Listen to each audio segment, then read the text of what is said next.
Let's not even sugarcoat it. The most important event for the health of the stock market is coming next week on September 17th. I'm going to give you scenarios of what happens if the rate does get cut, and then also scenarios of what happens if it doesn't get cut. I'll also give you details on how I'm investing leading up to this very pivotal week. So some dates to watch coming up. Obviously, September 16th and 17th with the FOMC, or the Federal Reserve meeting.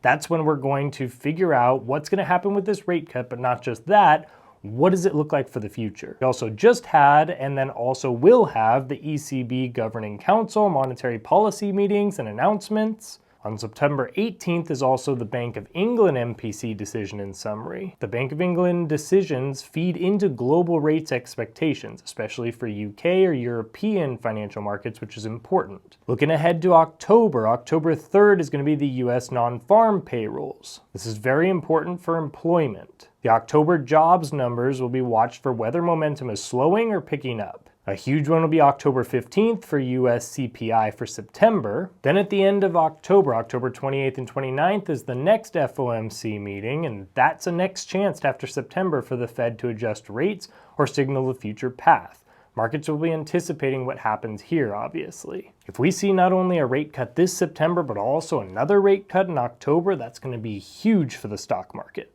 Now, on every one of these Saturday-style videos where I talk about the news from what happened over the week and what's going to happen in the near future, I also answer a question from a video from before. So let me go ahead and answer that question from the comment section down below of a video that I did last week, and then we'll get right into the main discussion. Hi, Professor G. Really appreciate your video and have learned a lot. Thank you. As I'm worried a dip might be coming, should I be selling some of my individual stocks, mainly Google, Tesla, or tech stocks, and holding my ETFs like VU and QQQM? This is a great question, and I picked this because it really has to do with the topic of what we're talking about in this video today. If we believe that there's going to be a rate cut, there's probably going to be a substantial increase in the stock market. But if the rate doesn't get cut, we're probably going to see a stock market drop. Alongside with that, a lot of these stocks have had heavy momentum, crazy high valuations, and they're at all-time highs and crazy amount of profit from when you probably bought them. My answer to this would just be to take a look at your overall portfolio. Are you overweight in individual stocks?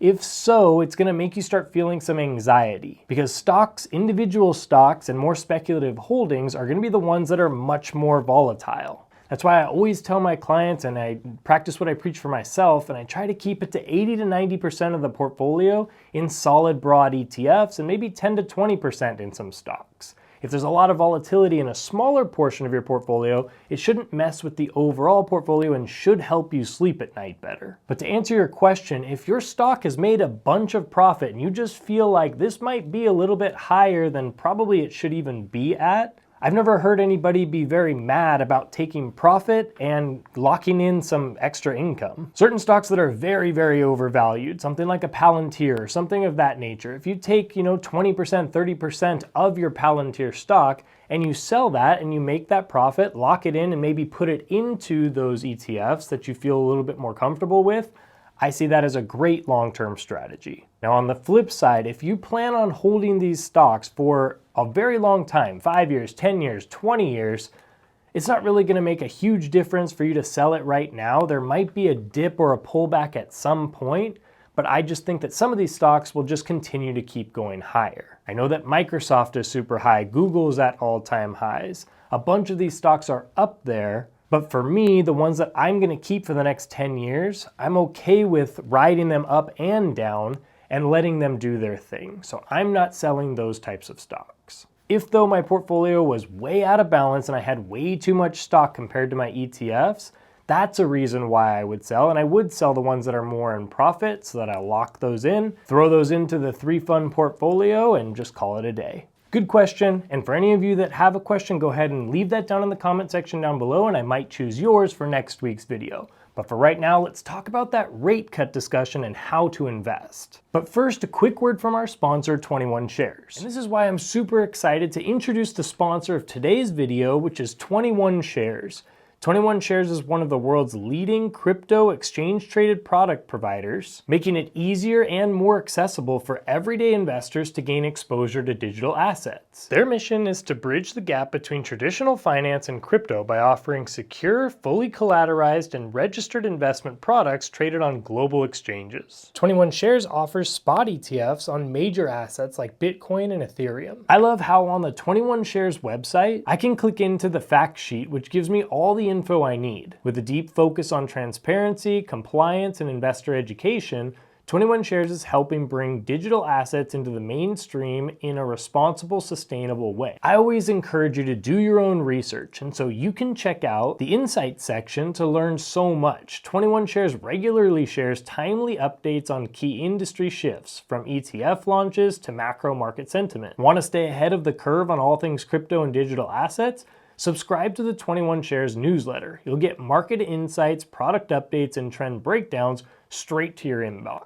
The link is down in my description below, so go check out 21 Shares today to learn more about their products and capabilities. This is not financial advice, and all investing carries risks. Products may not be available in all jurisdictions. Consult a licensed financial advisor. Okay, here's the most important things that you need to understand from what's happened over the last week or so and what's going to be happening specifically as it pertains to that rate cut and how you should be investing. Inflation data came in mixed but showed signs of cooling. Consumer and producer price inflation didn't accelerate as much as feared. Labor market data is showing cracks. Jobless claims rose to highs not seen in several years.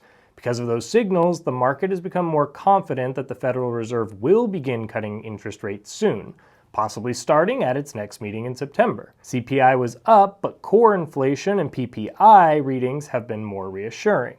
Tariffs remain a wild card. There's a concern about their ongoing effect on input costs, supply chains, and how much of those costs get passed to consumers. The IMF flagged that the US economy is starting to show strain, weaker domestic demand, slowing job growth, and risks to inflation from tariffs. Global growth concerns from Europe, UK, etc. are also feeding into risk sentiment. For instance, the UK had stagnant GDP in July and weakening manufacturing and production. So all of this leads into what could happen next week if the rates are cut. The likely immediate market reactions, first in equities or stocks. The growth in tech stocks like AI, semiconductors, software would likely rally the most since lower rates boost future earnings valuations. High dividend sectors like utilities, REITs, telecoms, SCHD may also benefit since bond yields fall and investors reach for a yield in equities. Banks and financials could drop initially because lower rates compress net interest margins. They make less money on lending spreads. Then in bonds, treasury yields would likely fall further, especially on the short end, the 2-year.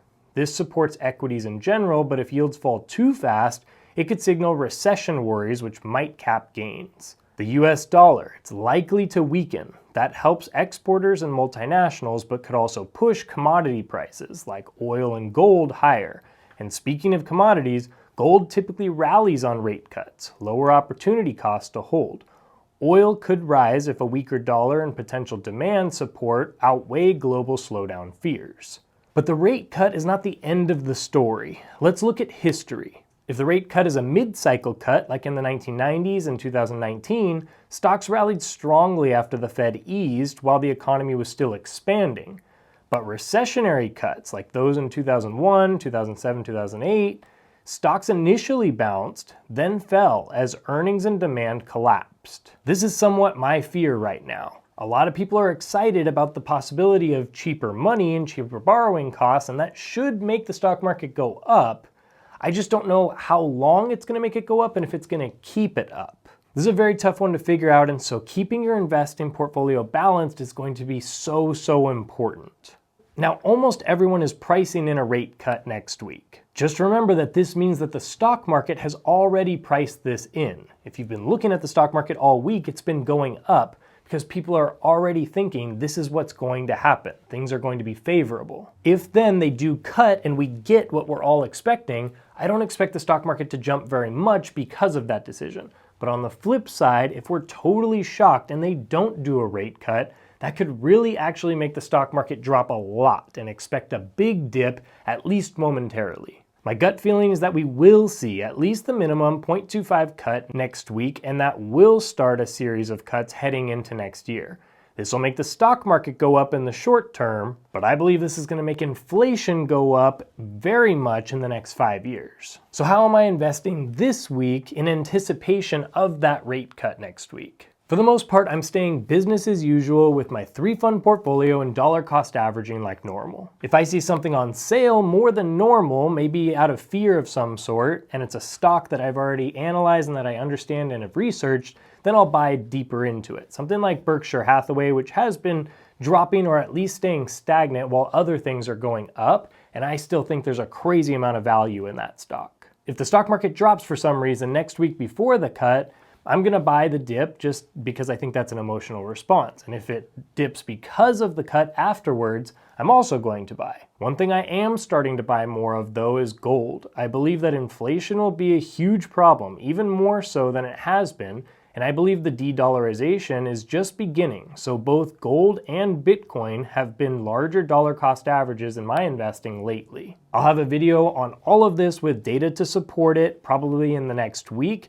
because the bond market is actually controlling this and it's messing with everything, and we may see something worse than a recession. So I'm compiling all the data and I'm researching to see what's happened in the history so that we can figure out how to make sure and prepare for that moving forward. So look out for that video in the next week or so. I'm also adding to my portfolio and buying one ETF that's been doing much better than anything else and actually does exceptionally well in a recession or recessionary periods like we could see in the very near future. Check out this video on the new ETF in my portfolio, or watch this one to keep you going strong in investing. Remember to keep investing simplified.